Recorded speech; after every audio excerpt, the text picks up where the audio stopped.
अस्सलाम वालेकुम friends, welcome back to Shu vlogs. आज मैं आप लोगों के लिए बहुत ही प्यारा वाक़या लेके आई हूँ अल्लाह ताला का इंसान की तख्लीक के बारे में। अल्लाह ताला ने जब ज़मीन को पैदा फरमा लिया और फ़रिश्तों को अपनी इबादत के लिए पैदा किया, तो अल्लाह ताला ने अपनी हिकमत से एक नई महलूक पैदा करने का इरादा फरमाया। अल्लाह ताला ने फ़रिश्तों से फरमाया कि मैं ज़मीन पर अपना खलीफा बनाने वाला हूँ। फ़रिश्तों ने अदब के साथ अर्ज़ की, या अल्लाह, क्या आप ऐसी महलूक पैदा फरमाएंगे जो ज़मीन में फ़साद करे और खून बर्पा करे, जबकि हम आपकी तस्बीह और हम्द करते हैं। अल्लाह ताला ने फरमाया, मैं वो जानता हूँ जो तुम नहीं जानते। इससे मालूम होता है कि अल्लाह की हिकमत इंसानी अक्ल से बहुत बालातर है। हज़रत आदम अलैहिस्सलाम की पैदाइश। अल्लाह ताला ने हज़रत आदम अलैहिस्सलाम को मिट्टी से पैदा फरमाया। मुख्तलिफ़ किस्म की मिट्टी जमा की गई, फिर उससे आदम अलैहिस्सलाम का जिस्म बनाया गया। जब जिस्म तैयार हो गया तो अल्लाह ताला ने उसमें रूह फूंक दी और हज़रत आदम अलैहिस्सलाम ज़िंदा हो गए। ये इंसान की पैदाइश का बहुत बड़ा मुअज़्ज़ा था। ना माँ ना बाप, सिर्फ़ अल्लाह के हुक्म से पहला इंसान दुनिया में आया। अल्लाह ताला ने हज़रत आदम को तमाम चीज़ों के नाम सिखा दिए। फिर फ़रिश्तों को जमा करके पूछा कि अगर तुम सच्चे हो तो इन चीज़ों के नाम बताओ। फ़रिश्तों ने अर्ज़ की, या अल्लाह, हमें वही इल्म है जो आपने हमें सिखाया है। फिर अल्लाह ताला ने हज़रत आदम को हुक्म दिया और उन्होंने सब के नाम बता दिए। इस पर वाज़ह हो गया कि अल्लाह ने आदम अलैहिस्सलाम को इल्म की वजह से फ़ज़ीलत दी। अल्लाह ताला ने तमाम फ़रिश्तों को हुक्म दिया कि आदम को सजदा करो। ये सजदा इबादत का नहीं बल्कि इज़्ज़त और तज़ीम का था। तमाम फ़रिश्तों ने हुक्म की तामील की, लेकिन इब्लीस ने सजदा ना किया।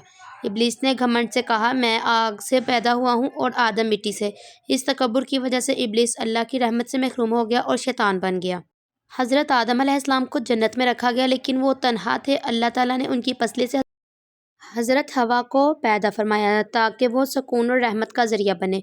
अल्लाह ताला ने हज़रत आदम और हवा को जन्नत में रखने की इजाज़त दी और फरमाया कि तुम यहाँ जो चाहो खाओ पियो, लेकिन एक दरख्त के करीब ना जाना।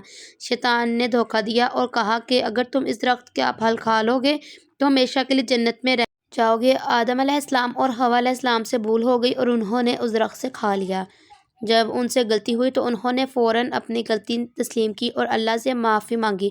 अल्लाह ताला ने उन्हें तौबा के अल्फाज सिखा दिए। जब उन्होंने सच्चे दिल से तौबा की तो अल्लाह ने उनकी तौबा कबूल फरमा ली।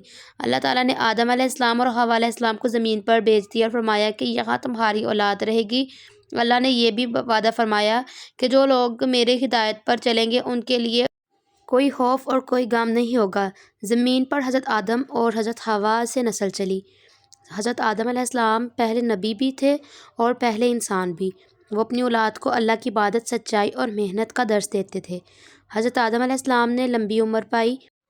अपनी ज़िंदगी के आखिरी हिस्से में अपनी औलाद को नसीहत फरमाई कि शैतान के धोखे से बचना और सिर्फ़ अल्लाह की इताअत करना। इस वाक़ये से मिलने वाला सबक, इल्म इंसान की इज़्ज़त का सबब है। तकब्बुर इंसान को तबाह कर देता है और गलती के बाद तौबा का दरवाज़ा खुला है। शैतान हमेशा गुमराही की तरफ बुलाता है। अल्लाह की रहमत बहुत वसी है। अगर आपको आज का व्लॉग पसंद आया हो तो लाइक, कमेंट और सब्सक्राइब ज़रूर कीजिएगा। मिलते हैं नेक्स्ट व्लॉग में, तब तक के लिए अल्लाह हाफ़िज़।